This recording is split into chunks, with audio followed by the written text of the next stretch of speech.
will be ready. तैयार है. We are going for live.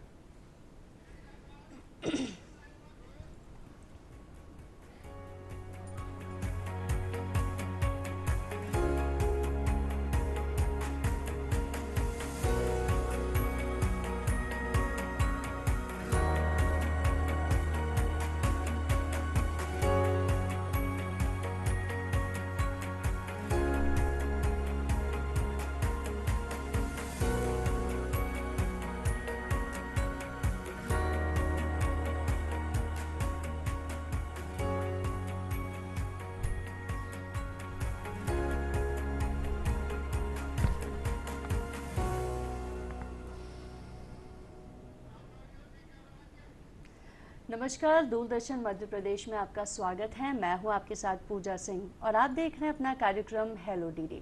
वैसे तो इस कार्यक्रम के अंतर्गत हम अलग अलग विषयों पर आपसे चर्चा करते हैं, लेकिन इस बार हम दो खास विषय आपके लिए लेकर आए हैं।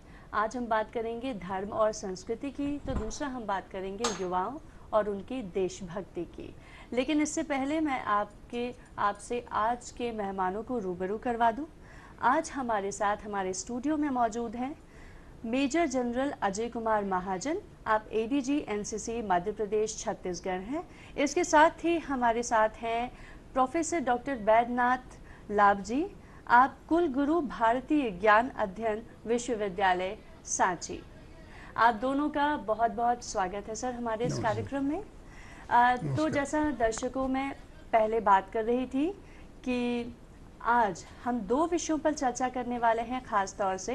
तो हमारा जो पहला विषय है वो है बौद्ध धर्म और आज का परिदृश्य। इसके साथ ही हम बात करेंगे एनसीसी की नई चुनौतियों पर।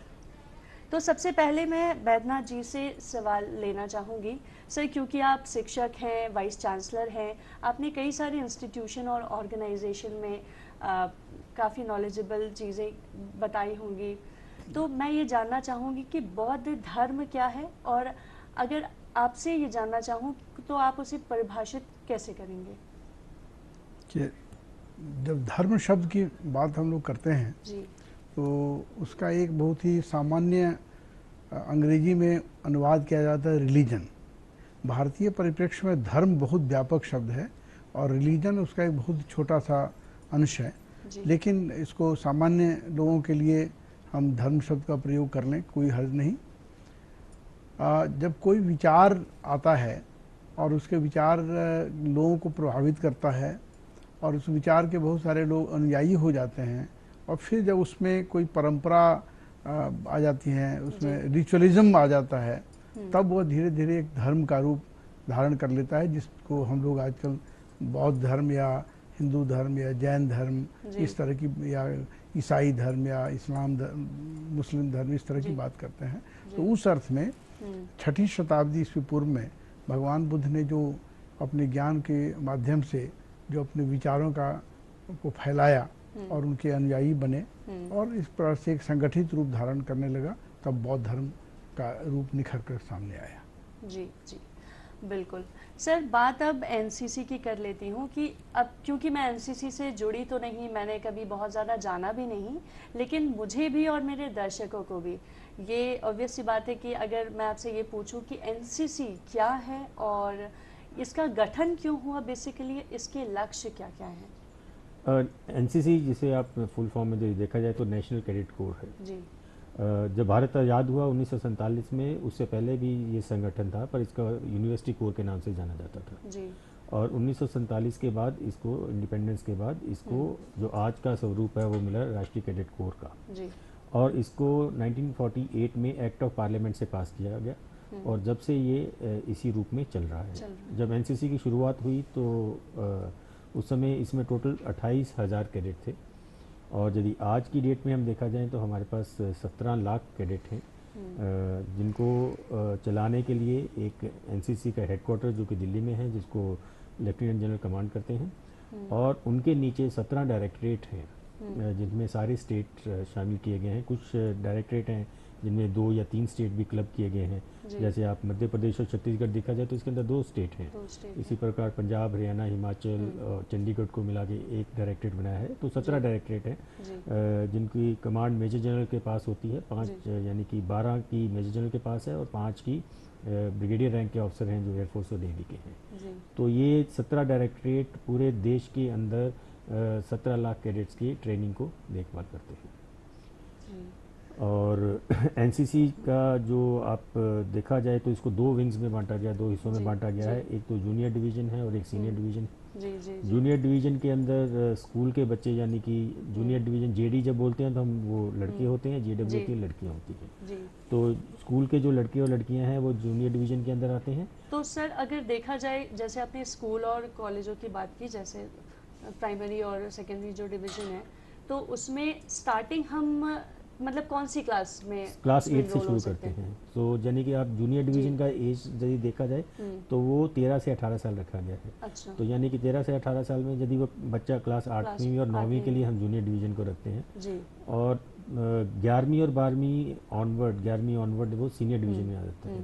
तो यदि जो बच्चा कई जगह अभी भी आपका डिग्री की जगह सेमेस्टर सिस्टम है और या फिर उनको जूनियर कॉलेज वगैरह बोलते हैं जैसे, तो वहाँ पे वो यदि कोई भी बच्चा अपना एनसीसी को 11वीं या 12वीं क्लास में लेता है तो वो उसका बी सर्टिफिकेट सीनियर डिवीज़न का वहाँ हो जाता है और तीसरा साल वो कॉलेज में जाके करता है। तो सर इसमें एक चीज़ और मैं जानना चाहूँगी, जैसे अगर आप एनसीसी ज्वाइन कर रहे हैं तो इसके कुछ पैरामीटर भी होते हैं क्या स्कूल और कॉलेज में?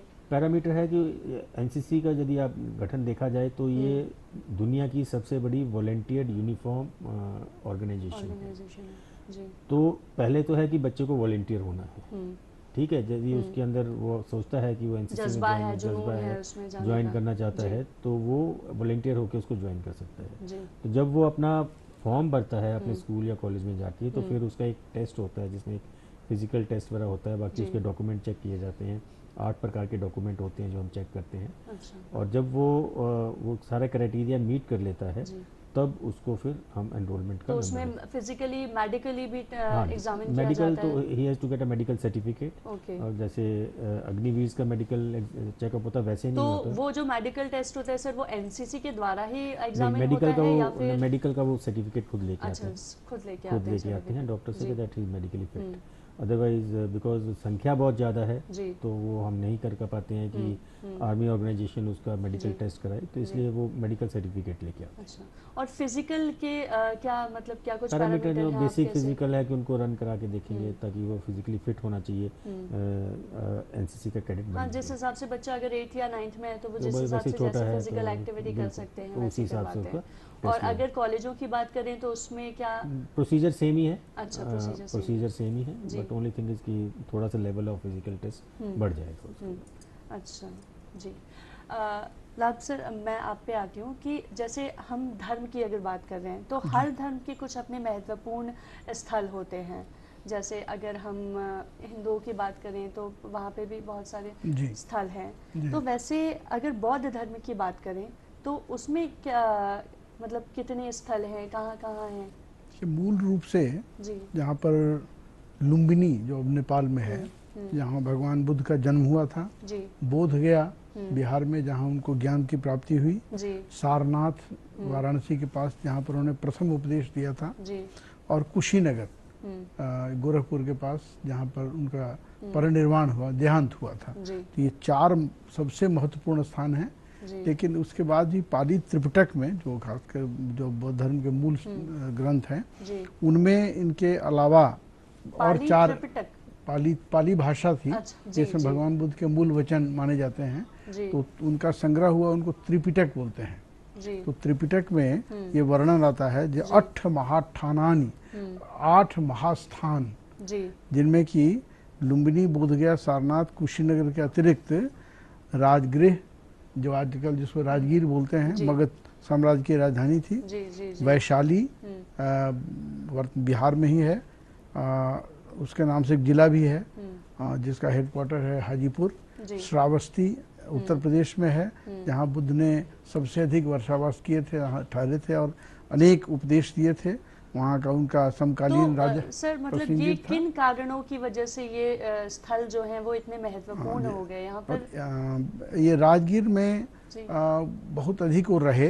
वो बिम्बिसार उनके समकालीन राजा था जी। और पहला उनको वेणुवन एक रॉयल गार्डन था जो उनको दिया गया था। जी। राजगीर में जो महायान बाद में डेवलप हुआ उसके वो उन लोगों का की मान्यता है जी। कि भगवान बुद्ध ने दूसरा धर्म चक्र प्रवर्तन राजगीर में किया था, इसलिए राजगीर का बहुत अधिक स्थान है, महत्व है। वैशाली इस विश्व का कह सकते हैं कि सबसे पहला गणतंत्र था और इसलिए वैशाली की नगर बधू आम्रपाली का की चर्चा काफ़ी आती है। काफी सुना जी, और जिसने कि अपना सब कुछ भगवान बुद्ध के प्रभाव में आकर के अपने जो देह व्यापार करती थी उसको छोड़ दिया, वो भिक्षुणी बन गई और उसने बहुत बड़ा दान दिया और एक बहुत बड़ा उदाहरण प्रस्तुत किया।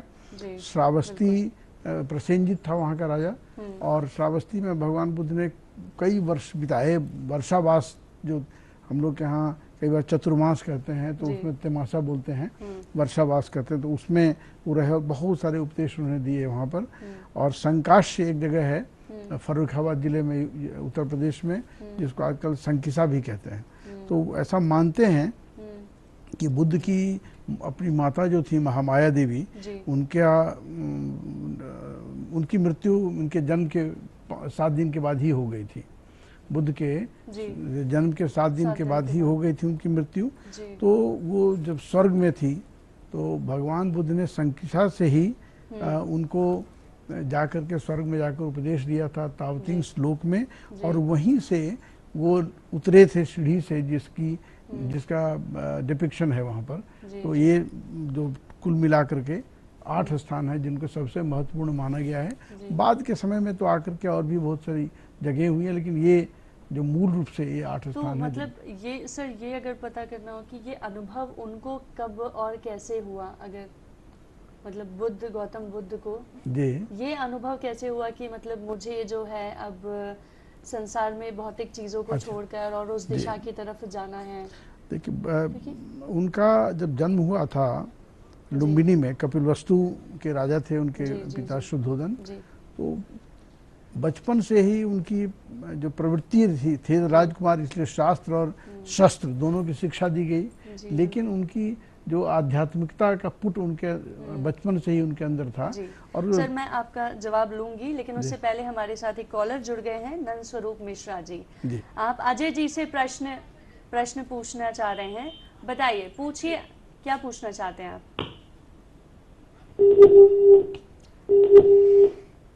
जी नंद स्वरूप मिश्रा जी, चलिए लगता है कॉलर का फोन डिस्कनेक्ट हो गया है। हम दोबारा कोशिश करेंगे कि हम उनसे जुड़ पाएं।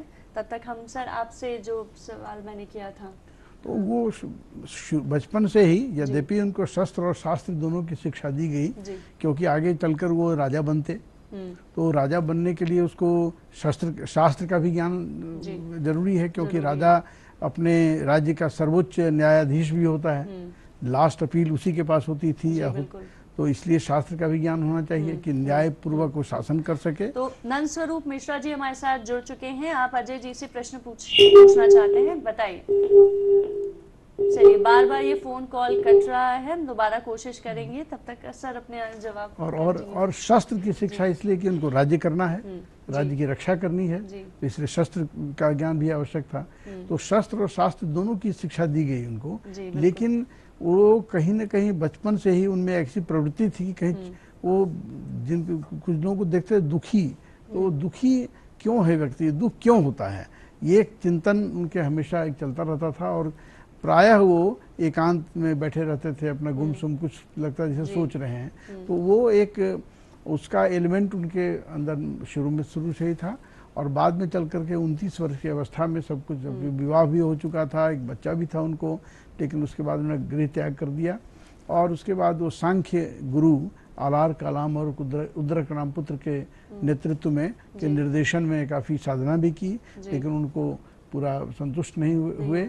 और फिर वो अब अन्य 5 शिष्यों के साथ, अपने मित्रों के साथ, वो आज जो वर्तमान बोध गया है जी, बिहार में, जिसको उस समय में उर्वेला का जंगल कहलाता था वो। तो उर्वेला के जंगलों की तरफ गए और वहाँ कठिन तपस्या की। फिर उनको अपने जो उनकी जिज्ञासाएं थी उनका उत्तर मिला और उन्हें कहा कि सबसे जो दुखी देखते थे सबके दुख। तो इस दौरान उन्हें कोई गुरु भी मिला उनका कि मतलब ये जो उद्दरक रामपुत्र और आलार कलामक उद्दरक रामपुत्र की बात की मैंने, वो सांख्य गुरु थे, सांख्य के बहुत बड़े आचार्य थे। अच्छा। उनके नेतृत्व में, उनके मार्गदर्शन में बुद्ध ने भी तपस्या की, ध्यान लगाया। लेकिन एक स्तर के बाद उनको लगा कि वो संतुष्ट नहीं है और इसलिए उनका साथ छोड़ करके आगे बढ़ गए।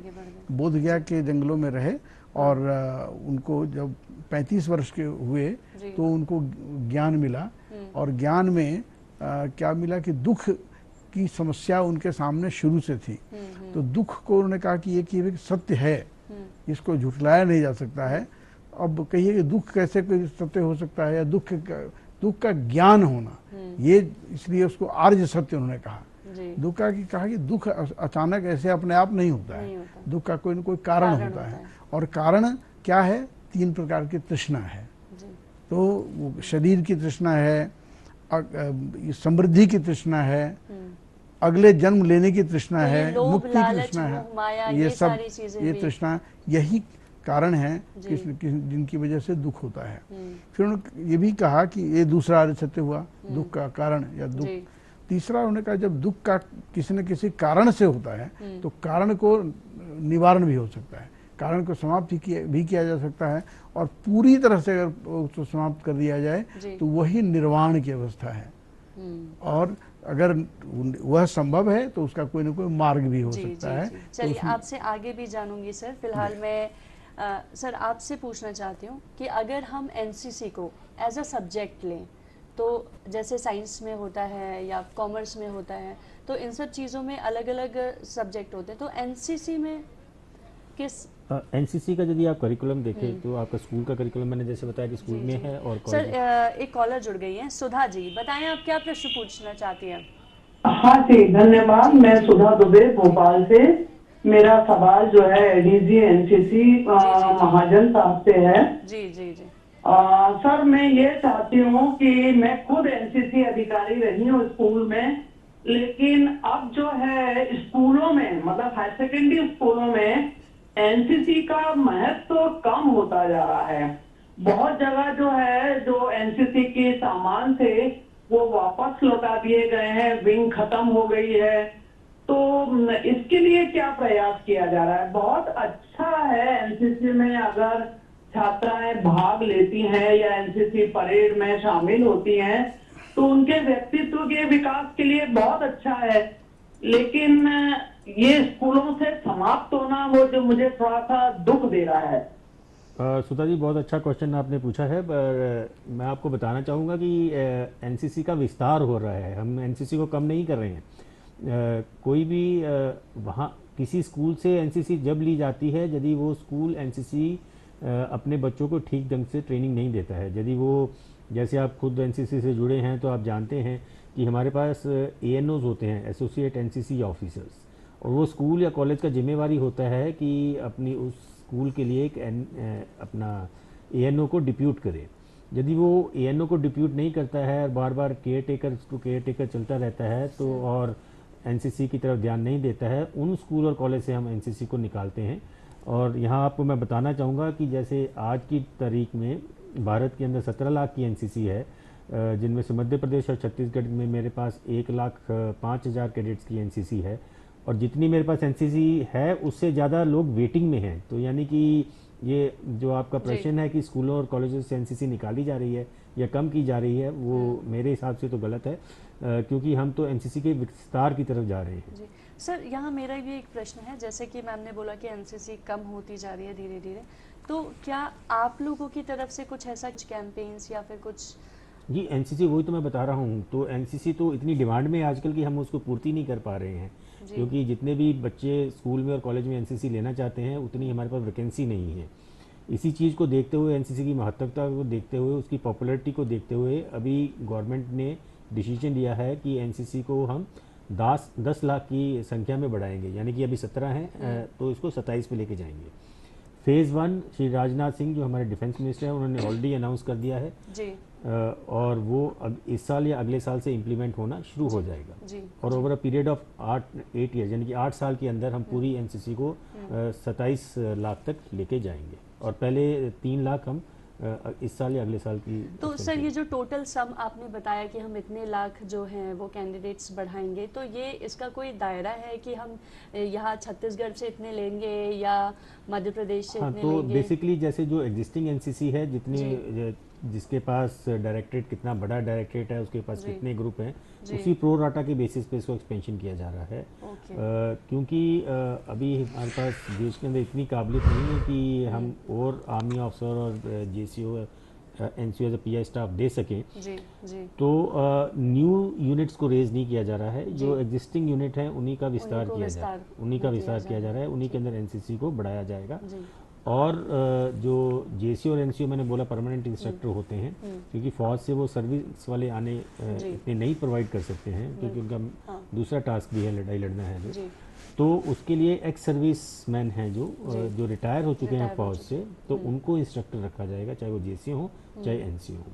तो इस प्रकार हम पहले 3 लाख का विस्तार करेंगे और आगे आने वाले सालों में तकरीबन 8 साल के अंदर पूरे 10 लाख का विस्तार कर देंगे। जी जी जी बिल्कुल। तो हमें उम्मीद है कि आपको आपका जवाब मिल गया होगा और कॉल करने के लिए बहुत बहुत धन्यवाद सर। मैं चलिए हमारे साथ एक और कॉलर जुड़ गए हैं, बताइए आप क्या प्रश्न पूछना चाहते हैं? मेरा प्रश्न प्रोफेसर रेखनाथ लाल जी से है जी। मैं वर्तमान में जो अभी हम देख रहे हैं आसपास का पर्यावरण है हमारा, वो वहाँ पर हम देखते हैं कई इसमें प्रदूषण है, मानसिक रूप से प्रदूषण है, प्रदूषित हो रहा है और हम भौतिक प्रदूषण भी देख रहे हैं और पर्यावरण प्रदूषण तो अपनी जगह ही। इसी संबंध में मैं हमारे आज के जो प्रमुख वक्ता हैं जो प्रतिष्ठित है, लगभग प्रतिष्ठित हैं पूरे विश्व में, उनसे मैं पूछना चाहूंगा कि बुद्ध के महात्मा बुद्ध के विचारों की इसमें क्या प्रासंगिकता है और हमें किस तरह से राह मिल सकती है? वो पर्यावरण से संबंधित प्रश्न जो है थोड़ा फोकस नहीं है। जो पर्यावरण से संबद्ध उनका क्या विचार हैं या ओवरऑल क्या विचार है? जैसे वो खुद अपने जैसे अंतरात्मा हमारी अगर मलिन हो गई है या फिर वो उनका ये भी प्रश्न था कि अगर ठीक है। अब जैसे प्रश्नकर्ता ने ही 2 भागों में इसको बांटा और बड़ा अच्छा कहा कि एक आंतरिक प्रदूषण है और एक बाह्य प्रदूषण है। जो हमारे विचारों में जो मलिनता है, विचारों में जो गंदगी है, हम लोभ द्वेष मोह दुश्मनी हर चीज़ों से घिरे हुए हैं, ये हमारे मानसिक प्रदूषण है।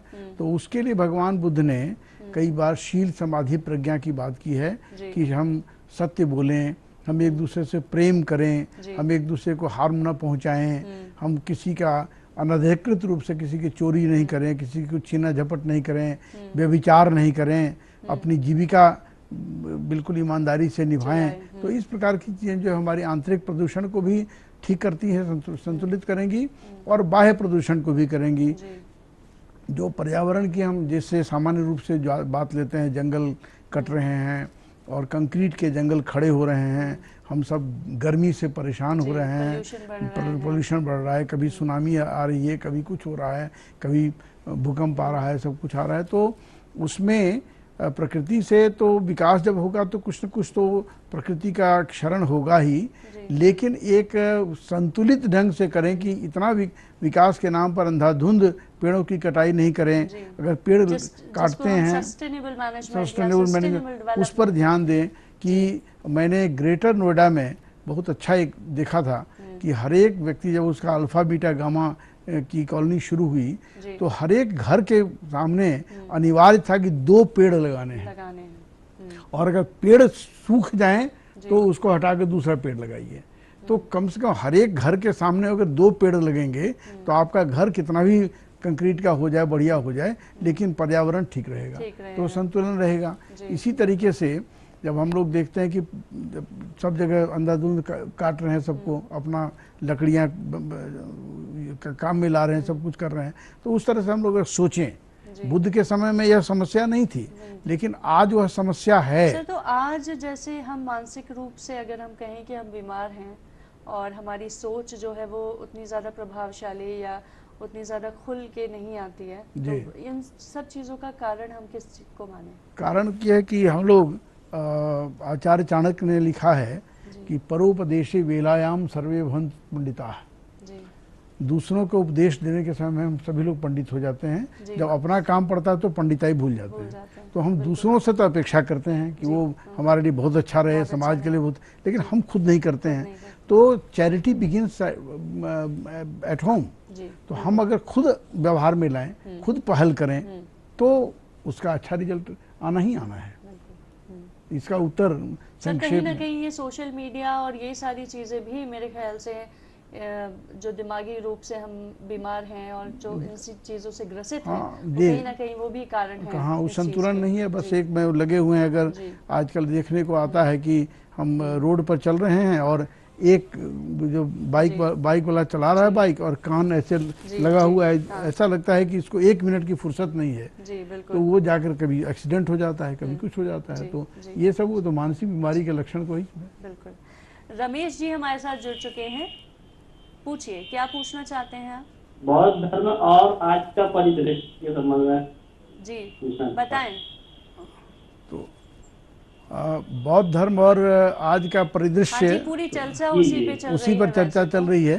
तो उसके जो विभिन्न प्रश्न हैं उनके माध्यम से आपकी जिज्ञासा शांत हो जाएगी, ऐसा मुझे विश्वास है। तो मैं अजय सर के पास एक मिनट जानना चाहूँगी। सर हम पहले बात कर रहे थे कि सब्जेक्ट की, तो मतलब इसमें कौन कौन से कैसे सब्जेक्ट हैं? तो एनसीसी का जो करिकुलम है, जूनियर डिवीजन के अंदर हमारे पास 2 साल की ट्रेनिंग होती है और सीनियर डिवीजन में 3 साल की ट्रेनिंग होती है। तो 2 साल की ट्रेनिंग में हमारे पास 240 पीरियड है और सीनियर डिवीजन जिसमें बच्चे 3 साल की ट्रेनिंग लेते हैं उसमें 300 पीरियड है। तो इसके अंदर हम उनको मिलिट्री ट्रेनिंग भी देते हैं, जिसके अंदर आपको ड्रिल सिखाई जाती है, आपको वेपन ट्रेनिंग सिखाई जाती है, आपको मैप रीडिंग सिखाई जाती है। ये यानी कि सर्विस सब्जेक्ट हो गए यदि वो आर्मी कैडेट है। यदि वो एयर का कैडेट है तो उसको जैसे कि फ्लाइंग कैसे किया जाता है, माइक्रोलाइट को कैसे उड़ाया जाता है, उसका सिमुलेटर को कैसे यूज़ किया जाता है, तो बेसिकली रिलेटेड टू एविएशन उसके बारे में दिया जाता है। यदि वो नेवल कैडेट है तो नेवल रिलेटेड उसकी सर्विस ट्रेनिंग होगी। तो ये तो होगी सर्विस सब्जेक्ट। सर ये जो क्लासिफिकेशन है वो कैसे करते हैं आप, मतलब कि ये classification is based on the Indian army, मतलब कि इंडियन आर्म फोर्सेस। मतलब कि आर्म फोर्सेस के अंदर जैसे कोई बायो से है तो उसे उस फील्ड में डाल दिया जाएगा, कोई इंजीनियरिंग से है तो उस फील्ड में। यदि तो टेक्निकल वाले साइड है तो हमारे पास सीटीआरस हैं, तो वो टेक्निकल वाले हैं तो सारे उसमें जाएंगे। ठीक है, तो जो मेडिकल वाला है तो जल्दी वो R&B में जाएंगे या किसी चीज़ में और जाएंगे, वेटरनरी का डॉक्टर है तो। और तो बेसिकली हमें 3 विंग इसीलिए हैं क्योंकि यदि हमारी फौज को देखा जाए तो आर्मी, नेवी और एयरफोर्स है। इसी प्रकार एनसीसी में भी 3 ही विंग हैं। तो ये तो सर्विस सब्जेक्ट हो गए जिसमें army related training, air force training और नेवी की रिलेटेड ट्रेनिंग दी जाएगी। बाकी होती है कॉमन सब्जेक्ट की ट्रेनिंग, जिसमें उसको एक अच्छा नागरिक कैसे बनना है, जो कि एक मेन मुद्दा है आज की डेट में एनसीसी का, कि देश हर बच्चा या हर इंडिविजुअल एक देश का अच्छा नागरिक बन सके। तो उसके अंदर कॉमन सब्जेक्ट की ट्रेनिंग सिलेबस दिया जाता है। और हाल ही में NCC as a elective subject भी शुरू किया गया है कॉलेजेस और यूनिवर्सिटीज़ के अंदर। तो जो बच्चे एनसीसी, बिकॉज अभी नया NEP 2020 में सारा क्रेडिट बेस्ड सिस्टम हो जाएगा सेमेस्टर में, तो ताकि एनसीसी के कैडेट्स को भी अच्छे क्रेडिट पॉइंट मिल सके, तो NCC as a elective subject भी शुरू किया गया है। फिलहाल हमने NCC as a elective subject वहीं दिया गया है, उन्हीं कॉलेज या यूनिवर्सिटी में दिया है। यहाँ पे ऑलरेडी एनसीसी एग्जिस्टिंग है और जो एनरोल्ड कैडेट हैं वही अभी NCC as a elective subject ले पाएंगे। सर एक सवाल और बनता है, जैसे स्कूल और कॉलेज, मतलब क्या ये आप चूज करते हैं कि इन स्कूल और कॉलेजों में ही एनसीसी को लागू किया जाएगा या फिर नहीं? एनसीसी का प्रचार किया जाता है, तो जो स्कूल या कॉलेज चाहता है तो वो नियरेस्ट यूनिट के पास जाके अपनी एप्लीकेशन देता है कि उसको अपने स्कूल के अंदर या कॉलेज के अंदर तो उसका कोई पैमाना नहीं है कि मतलब ये स्कूल या ये विश्वविद्यालय जो है एनसीसी में NCC is open to all, it is open to all. मतलब कि आप कोई भी स्कूल या कोई भी कॉलेज उसको आके एनसीसी, ये चाहे वो रूरल हो अर्बन हो, इससे कोई मैटर नहीं करेगा। एनसीसी यदि आप पूरा देश देखा जाए तो देश के अंदर जितने भी डिस्ट्रिक्ट हैं 7 डिस्ट्रिक्ट को छोड़कर एनसीसी हर डिस्ट्रिक्ट के अंदर है। ठीक है, तो एनसीसी का फुटप्रिंट ऑल ओवर इंडिया हर जगह है। जी जी। तो ये 7 भी वो हैं बिल्कुल बॉर्डर या कोस्टल एरिया है जहाँ पे बिल्कुल ही कोई स्कूल ही नहीं है, तो वहाँ पे एनसीसी कैसे एनसीसी जाएगी? कैसे हो सकती है? ठीक है, तो ये वो एरिया बच गया, अदरवाइज एनसीसी हर जगह तो पाई सिर्फ जाएगी। वहाँ के जो स्टूडेंट्स हैं, हालांकि स्टूडेंट तो वहाँ पे भी होंगे, ऑब्वियस सी बात है, तो अगर मान लीजिए कि मेरे पास है तो नहीं सुविधा पर फिर भी मुझे जाना है, तो वहाँ पे वो कैसे आप लोग पहुँचते हैं, या फिर उनको वहाँ से बाहर निकालेंगे कि नहीं, हाँ यदि एनसीसी जो नियरेस्ट यूनिट होगा जी, उस स्कूल जी, या कॉलेज का, हाँ। तो यदि तो वो को लोकेटेड है तो कोई प्रॉब्लम नहीं है। यदि दूर भी है जी। तो हमारा जो स्टाफ है, पीए जी। स्टाफ जिनको मैंने बताया जीएसओ एजेंसी, वो स्कूल या कॉलेज के अंदर जाते हैं और वहाँ पे उनकी ट्रेनिंग देंगे, जो सर्विस सब्जेक्ट वगैरह होंगे।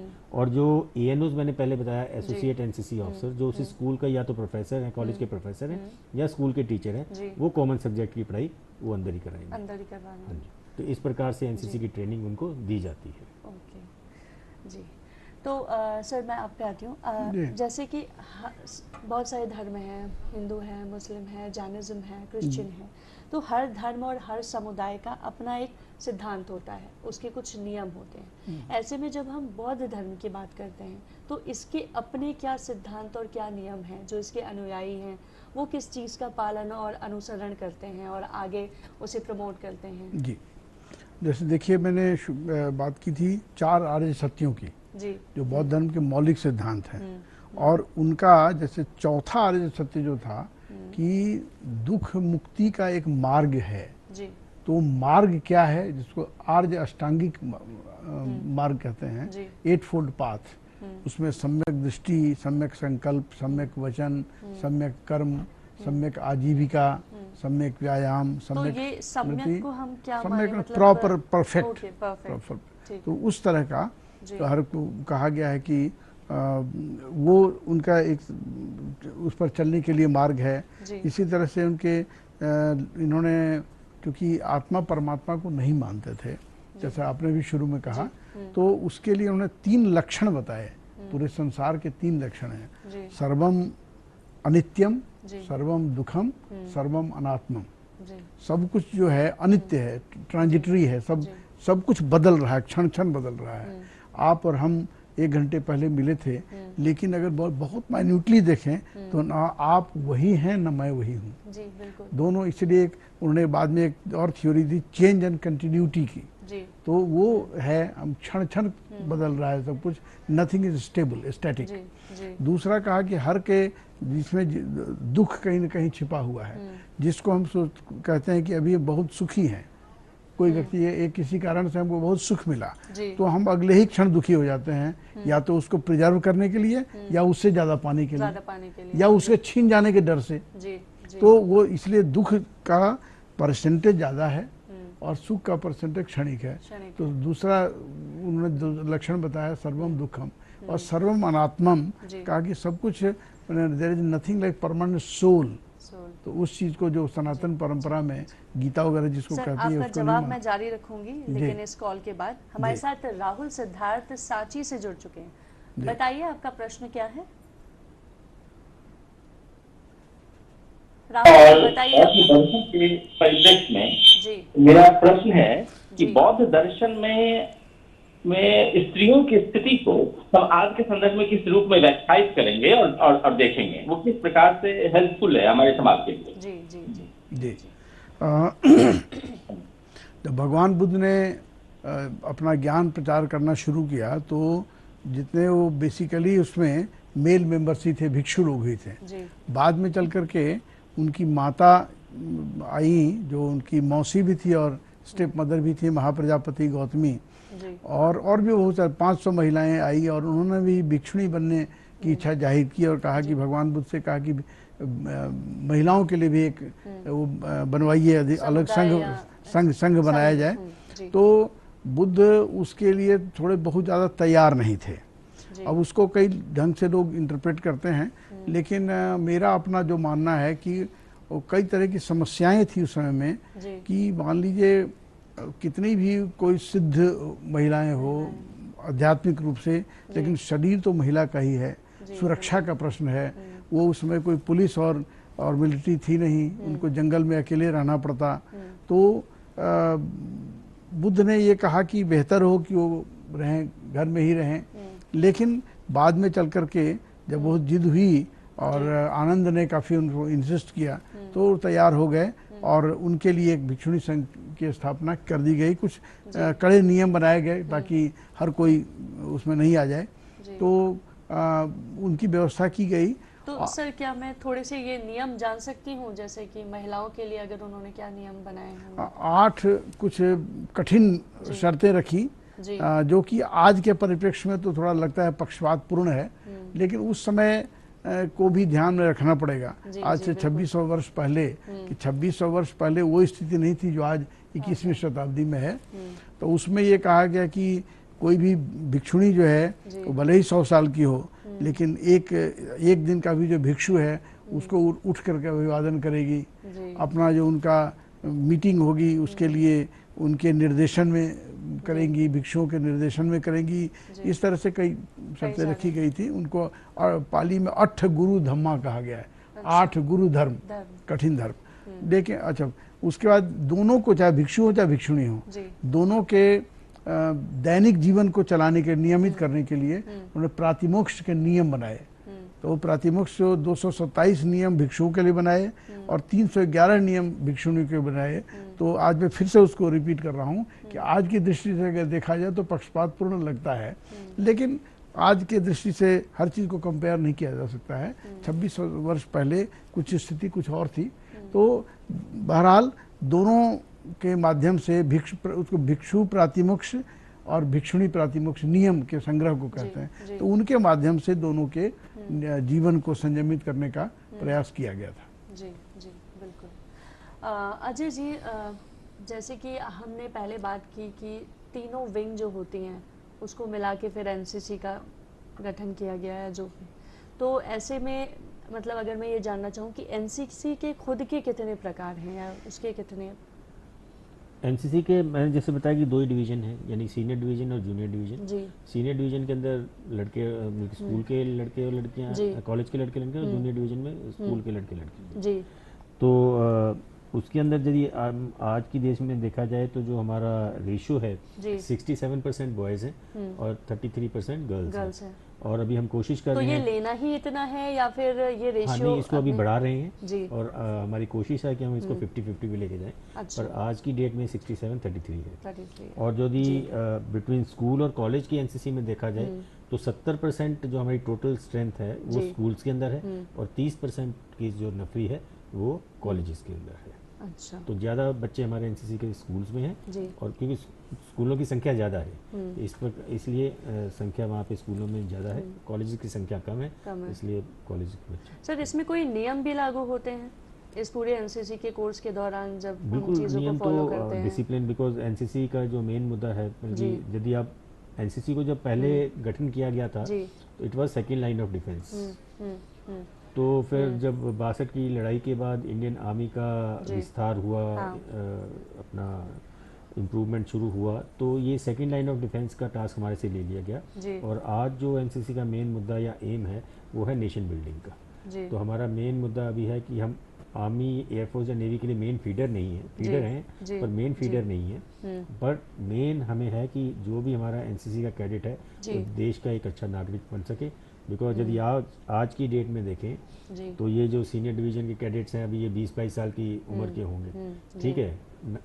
तो 2047 में जब देश के 100 साल हो जाएंगे, वेयर अभी हमारे माननीय प्रधानमंत्री साहब भी कह रहे हैं कि उस समय will be the number 1 nation in the country या सुपर पावर बनना है। तो यदि 47 में आपको सुपर पावर बनना है तो ये 22 साल के बच्चे उस समय वहाँ पे पहुँच जाएंगे जबकि देश के लिए डिसीजन मेकिंग या ये डिसीजन लेंगे। तो आज की डेट में हमारा मानना है कि इन बच्चों को यदि हम सही दिशा में अभी लेके जाएंगे, सही प्रकार का ट्रेनिंग दे सकेंगे, इनकी एनर्जी को सही जगह पे इस्तेमाल करना सिखा सकेंगे, तो ये एक नेशन बिल्डिंग की तरफ विस्तार है। सर इसमें ह्यूमैनिटी के सब्जेक्ट्स भी इंक्लूड किए गए हैं? हाँ जी, तो हमारा सोशल सर्विस कम्युनिटी डेवलपमेंट बोलते हैं, आप ह्यूमैनिटीज बोलते हैं, हम उसको SCCD बोलते हैं, सोशल सर्विस कम्युनिटी डेवलपमेंट। तो जिसके तहत हम अलग अलग प्रोग्राम कराते हैं और मेन है कि देश के नागरिकों को उसके बारे में जागरूकता फैलाना। जैसे आज भी आपने न्यूज़ में सुना होगा कि एनसीसी के कैडेट ने भोपाल के अंदर पृथ्वी डे यानी कि अर्थ डे मना रहे हैं। तो उसके बारे में जगह जगह कोई कहीं नुक्कड़ नाटक हुआ होगा, कहीं पे फुड पुलिसिंग हुई होगी, कहीं पे पैम्पलेट्स बांटे गए होंगे। जी बिल्कुल। तो हमारा मेन मुद्दा यही होता है कि ताकि हम बाकी नागरिकों को इसके बारे में जागरूकता फैला सकें। जागरूकता से याद आया कि चुनाव चल रहे हैं, चुनाव का दौर चल रहा है और ऐसे में आप मतदान करने ज़रूर जाएं, उससे चूके नहीं।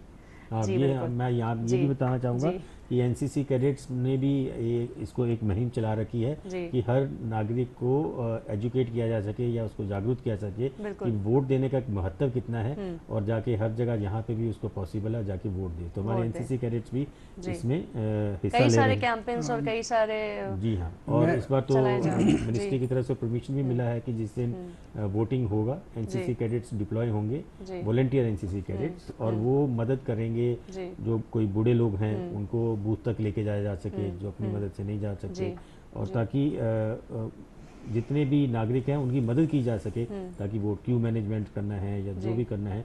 तो एनसीसी के वॉलंटियर कैडेट्स इस बार इलेक्शन के टाइम ये कार्रवाई भी करेंगे। मैं भी इसमें एक बात जोड़ना चाहूँगा, बड़ी सामयिक प्रश्न आपने उठाया कि हम विश्व के सबसे प्राचीनतम गणतंत्र हैं, वैशाली का उदाहरण है और कई इस तरह के हमारे पास उदाहरण थे जहाँ पर कि हम अपने शासकों को खुद चुनते थे। ऐसा नहीं था कि अगर राजा हो गया तो उसका बेटा भी राजा ही होगा या बेटा ही राजा होगा, ऐसा। तो एक इस प्रकार से यद्यपि राजतंत्र भी था लेकिन गणतंत्र की व्यवस्था हमारे यहाँ शुरू से थी और हम अपने अधिकार का प्रयोग करके अपने, चाहे वेद काल में भी देख लें तो ऐसा होता था। तो वो परंपरा हमने स्वतंत्रता के बाद अपनाई, फिर हमारा जब संविधान लागू हुआ 1950 में, और अभी जो 5 साल के बाद हमारा हर 5 वर्ष के बाद हमारा चुनाव होता है, जब भी होता है तो ये हमारा अधिकार और कर्तव्य दोनों ही है।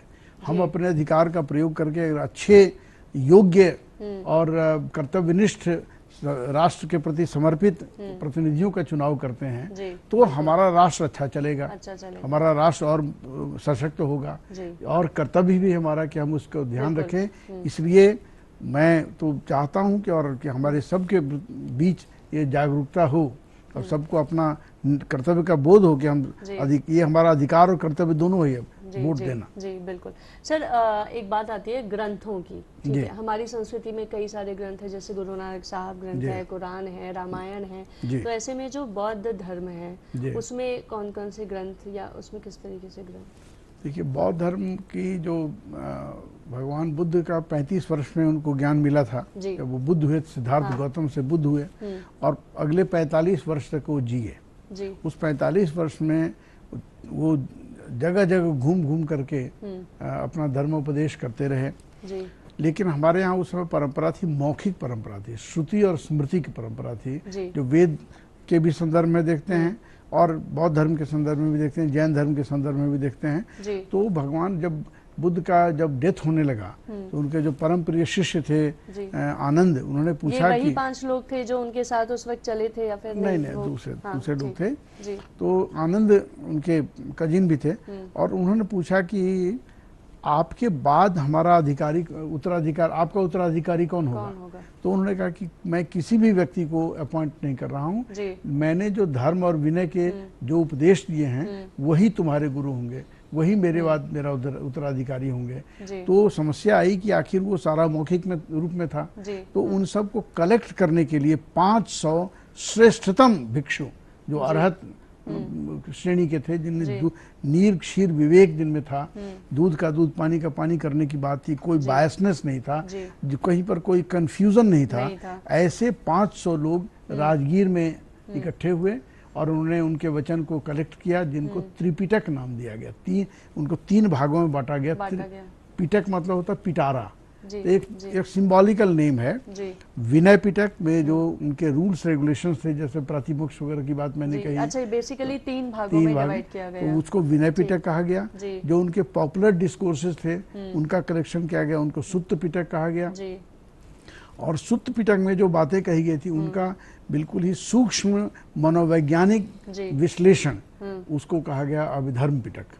तो विनय पिटक, सुत्त पिटक और अभिधम्म पिटक। तो इनकी भाषा क्या रही होगी? मतलब इनकी भाषा थी पाली थी। बाद में चल करके जब बौद्ध धर्म और विकास हुआ, महायान परंपरा चल पड़ी, तो उसमें पाली को छोड़ करके लोगों ने संस्कृत को अपना लिया। फिर बाद में चलकर जो जैसे जैसे बाहर विदेशों में भी गया, तिब्बत वगैरह में गया तो तंत्र डेवलप हुआ उसमें। तो अलग अलग भाषाओं में, अलग अलग देशों में, जैसे तिब्बत में तो तिब्बती भाषा, चीन में तो चीनी भाषा, तो अलग अलग भाषाओं में इसका ट्रांसलेशन भी होने लगा, लेकिन मूल रूप जो है उसका पाली त्रिपिटक है। अच्छा जी। तो ये उनको कह सकते हैं। लेकिन वो जैसे हम गुरु ग्रंथ साहिब के संदर्भ में या कुरान साहिब के संदर्भ में, पवित्र कुरान ग्रंथ के संदर्भ में पाते हैं कि उनको बहुत ही आदर उसके साथ करते हैं, उस प्रकार का ये स्क्रिप्चर नहीं है, इसको हम स्क्रिप्चर नहीं कह सकते। नहीं कह सकते जी। सर मैं ये जानना चाहूँगी कि एनसीसी में क्योंकि हम स्कूल के बच्चों की बात कर रहे हैं, विश्वविद्यालय के बच्चों की बात कर रहे हैं, तो ऐसे में सबसे बड़ा सवाल ये भी बनता है कि उनके करियर से किस तरीके से जुड़ा है एनसीसी। एनसीसी अपने कैडेट्स को एक बहुत सारे इंसेंटिव्स देती है या एक प्लेटफॉर्म देती है जिसको आगे चलकर वो एज अ जॉब वगैरह लेने के लिए उनको मदद मिलता है। जैसे आप फौज में भी आना चाहते हैं तो आप जानते हैं कि अभी जो एंट्री सिस्टम है रिक्रूटमेंट तो का, मतलब इसको करने के बाद थ्रू एग्जाम ही देना पड़ेगा या हाँ, फिर? तो वही मैं बताना चाहता हूँ कि जैसे भर्ती होती है एज अ कोई रिक्रूट या जवान होना चाहता है तो पहले सी सर्टिफिकेट का ये फ़ायदा होता था कि उसको सी यानी कि रिटन एग्जाम नहीं एग्जाम्प्ट हो जाता था, पर अभी हाल ही में अग्निवीर जब शुरू हुआ है तो उसको रिटन एग्जाम तो देना पड़ेगा, पर उसको बोनस पॉइंट मिलेंगे यदि वो सी सर्टिफिकेट होल्डर है। और यदि वो ऑफिसर बनना चाहता है तो एनसीसी स्पेशल स्कीम के तहत यदि उसने सी सर्टिफिकेट लिया है और सी सर्टिफिकेट के अंदर भी ग्रेडिंग होती है, alpha grading, Bravo grading, Charlie sir grading. थोड़ा सा ये सर्टिफिकेट के बारे में बताएंगे कि तो जो स्कूल के अंदर एनसीसी की 2 साल की ट्रेनिंग है तो 2 साल की जो ट्रेनिंग बच्चा लेता है तो उसको ए सर्टिफिकेट मिलता है। अच्छा। जब वो सीनियर डिवीजन में आता है तो सीनियर डिवीजन की ट्रेनिंग 3 साल की है जी। तो पहले 2 साल की जब ट्रेनिंग उसकी हो जाती है तो उसको बी सर्टिफिकेट मिल जाता है। ओके। और जब तीसरे साल की ट्रेनिंग पूरी कर लेगा तो उसको सी सर्टिफिकेट मिल जाएगा। तो जो जॉब रिलेटिव इंसेंटिव है वो सी सर्टिफिकेट में ज़्यादा है, क्योंकि कॉलेज में बच्चा आ गया उसके बाद कॉलेज पूरा करने के बाद जॉब के लिए ही जाएगा तो सी सर्टिफिकेट के काफ़ी इंसेंटिव है। तो मतलब ये माने कि अगर सिर्फ उन्होंने या ए ही किया है या बी ही किया है तो उसे उतना फायदा बेनिफिट नहीं मिलेगा, उसके नंबर ऑफ बोनस पॉइंट कम हो जाएंगे, बोनस पॉइंट कम हो जाएंगे, पर सी सर्टिफिकेट फिर मैक्सिमम मिल जैसे कोई ऑफिसर बनना चाहता है, ऑफिसर ट्रेनिंग अकेडमी जो चेन्नई में है हमारी शॉर्ट सर्विस कमीशन के लिए, तो एनसीसी स्पेशल स्कीम एंट्री है उसके अंदर। तो लड़कों के लिए हर साल हमारे पास 100 वैकेंसी है, यानी कि साल में 2 कोर्स होते हैं 6 महीने के, तो हर कोर्स के अंदर 50 की वैकेंसी लड़कों की है और 5 वैकेंसियां लड़कियों के लिए है। जी सर, मतलब ऐसा किस वजह से कोर्स की स्ट्रेंथ पे है। ओके।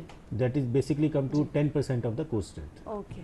तो 10 जैसे लड़कों की कोर्स की स्ट्रेंथ ज़्यादा है तो उसका 10% ले लीजिए तो आपका 50 हर कोर्स में आगे। लड़कियों की जनरली स्ट्रेंथ 50 या 60 की होती है, तो यदि उसकी 10% लेंगे तो हमारे 5 वैकेंसी बन जाती है। तो इस प्रकार से वो हमारे को बांटा। इसी प्रकार एयरफोर्स और नेवी ने भी आपको 10% ऑफ द कोर्स स्ट्रेंथ की वैकेंसी दे रखी है।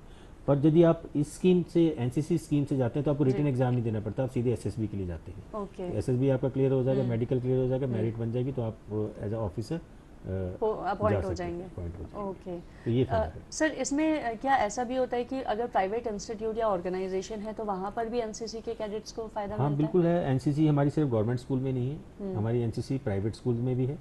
और अभी जब एक पहला एक्सपेंशन हुआ था बॉर्डर कोस्टल एरिया का 1 लाख का, तो उसमें हमने एनसीसी को बढ़ाने के लिए एक दूसरी स्कीम शुरू की। एक तो गवर्नमेंट एडेड स्कूल हो गए, तो पूरा खर्चा गवर्नमेंट का एनसीसी उठाती है ट्रेनिंग का कैडेट्स का। जो प्राइवेट स्कूल है उसमें क्या है कि प्राइवेट स्कूल को खर्चा उठाना पड़ता है कैडेट्स का ट्रेनिंग का, पर पीआई स्टाफ हमारा जाता है। पर जो एक नया स्कीम हमने शुरू किया फुली सेल्फ फाइनेंसिंग स्कीम, तो उसमें क्या है कि उनको इंस्ट्रक्टर, हमारे इंस्ट्रक्टर भी नहीं जाएंगे, उनको एक्स सर्विसमैन को हायर करना पड़ेगा, खुद का उनका एएनओ होगा और वो जो एनसीसी ट्रेनिंग के लिए कैंप वगैरह अटेंड करेंगे तो उसके लिए उनको उसका खर्चा देना पड़ता है। तो अभी 3 प्रकार के हैं इंस्टीट्यूशंस के अंदर, एक तो फुली गवर्नमेंट एडेड, एक प्राइवेट स्कूल्स और एक fully self financing scheme. Sir जैसे बच्चा लास्ट ईयर में आता होगा, जैसे आपने फर्स्ट सेकंड थर्ड सेमेस्टर की बात की, तो ऐसे में मतलब जैसे हम हर बार, जैसे हम खुद जो हैं कॉलेज अगर ज्वाइन करते हैं तो हमें एग्ज़ाम दे के बाहर निकलते हैं, तो इसका क्या प्रोसीजर है? क्या इसमें भी लास्ट में कुछ ऐसा एग्ज़ाम क्लियर करना पड़ता है आपको? एनसीसी वही certificate is exam related. Okay, certificate is exam related. तो जैसे 2 साल तो जितने आपके सब्जेक्ट उसमें इंक्लूडेड हैं उन्हीं के थ्रू एग्जाम दिया जाता है, एग्जाम्स दिया जाता है। हमारा करिकुलम है, उसी के अंदर से हमारा क्वेश्चन बैंक से क्वेश्चन बनते हैं। तो अभी हम ओएमआर पे चले जाएंगे। पहले तो पूरा डिस्क्रिप्टिव होता था, अभी ओएमआर पे आ जाएंगे। जैसे अच्छा, तो ये प्रक्रिया अभी लागू नहीं हुई है, ये आने वाले समय में ए और बी का हमने कर दिया है। सी सर्टिफिकेट का इस साल से वो भी ओएमआर पे चला जाएगा। तो ये स्कूल के बच्चों के लिए ही है या फिर सिर्फ विश्वविद्यालय के बच्चों के लिए है कि ए, बी और सी सर्टिफिकेट जो है? विश्वविद्यालय के बच्चे भी हैं। अच्छा। तो वो जनरली सीनियर डिवीजन में आते हैं, उनको सी सर्टिफिकेट के लिए आते हैं। वो स्कूल के बच्चों में ए सर्टिफिकेट आ गया और बी और सी सीनियर डिवीजन में। तो स्कूल से निकलने के बाद अगर हम हाँ, ये वो नहीं है, ये they are not interrelated to each other. बल्कि यदि आपने बी सर्टिफिकेट करना है, इट इज नॉट नेसेसरी कि आपको ए किया होना चाहिए। ओके।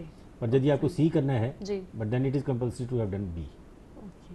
सो यदि आप स्कूल के अंदर आपने एनसीसी ली, 2 साल एनसीसी की 8वीं 9वीं में, आपने छोड़ दिया एनसीसी, तो आप ठीक है, आगे नहीं करना चाहते तो आपकी मर्जी है कॉलेज में जाकर। तो सर्टिफिकेट मिलेगा ए या सर्टिफिकेट मिलेगा, उसके और अगर आप कंटिन्यू करते हैं देन आपको बी मिलेगा। बी मिल जाएगा और फिर बी और फिर कॉलेज में जाके भी कंटिन्यू करते हैं। तो जो जिन्होंने जैसे 11वीं 12वीं में एनसीसी नहीं ली, सीधा कॉलेज में जाके शुरू करना चाहते हैं, तो कॉलेज भी जैसे आप जानते थे पहले, अभी के सिस्टम में 3 साल की डिग्री है। एनसीसी भी 3 साल की ट्रेनिंग है। तो उसका फर्स्ट ईयर में, सेकेंड ईयर और थर्ड ईयर में एनसीसी 3 साल कर सकते हैं लगातार।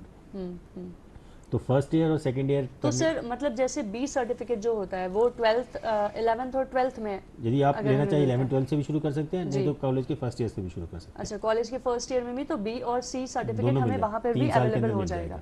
ओके, तो इसमें ये जरूरी नहीं है कि हमें ए सर्टिफिकेट भी मिला होना चाहिए। नहीं, यदि आपको बी और सी करना है तो A is not link to it, पर यदि सी करना है तो B is link to it. Okay, because वो एक 3 साल का पैकेज है ट्रेनिंग का जो उसको करना पड़ेगा।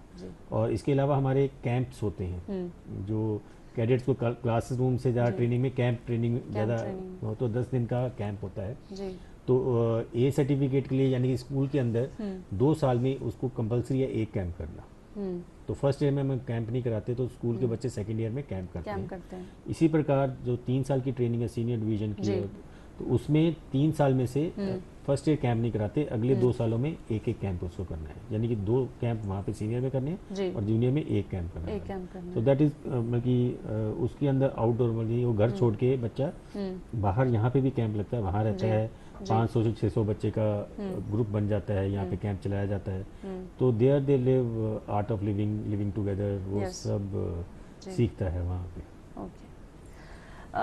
सर आपसे जानना चाहूँगी कि ये जो योजना निकली थी स्वदेश दर्शन योजना, ये इसके बारे में थोड़ा सा जानना चाहूँगी। 2014-15 में संस्कृति मंत्रालय भारत सरकार ने योजना शुरू की और इस उद्देश्य से शुरू की कि पर्यटन को बढ़ावा मिले और पर्यटन के माध्यम से हमारे अपने लोग अपने देश को समझ सकें, अपने देश को समझ सके, अपनी संस्कृति को समझ सकें। भारत को एक उपमहाद्वीप भी कहा जाता है। जी बिल्कुल। और अरुणाचल में कुछ और तरह की संस्कृति है, खान पान है, रहन सहन है, विवाह की परंपरा है, केरल में कुछ और है और दूरों में इतनी दूरी है, गुजरात में कुछ और है। तो एक दूसरे को समझे। हमारे पास समय थोड़ा सा कम है, तो इसे थोड़ा सा जल्दी समाप्त करेंगे हम इस चीज को। इसलिए अपने देश में को जाकर के उसमें 15 प्रकार के थीम इसकी निर्धारित की गई और उनका नाम रखा गया Buddha circuit, Krishna circuit, Ramayana circuit, आदिवासी सर्किट, तटीय सर्किट, मरुस्थल सर्किट इत्यादि इत्यादि। तो उसके पीछे उद्देश्य यही था कि हम अपने ही देश को अपने समझ सकें, एक दूसरे को जान सकें। जी जी जी। चलिए, तो हमें उम्मीद है कि आपको हमारा ये कार्यक्रम पसंद आया होगा, आपको काफ़ी सारी जानकारियाँ भी इस कार्यक्रम के माध्यम से मिली होंगी। तो इसी के साथ हमें दीजिए इजाज़त। नमस्कार। और हमारे दोनों मेहमानों का भी इस कार्यक्रम में शामिल होने के लिए बहुत बहुत धन्यवाद। धन्यवाद। नमस्कार। नमस्कार।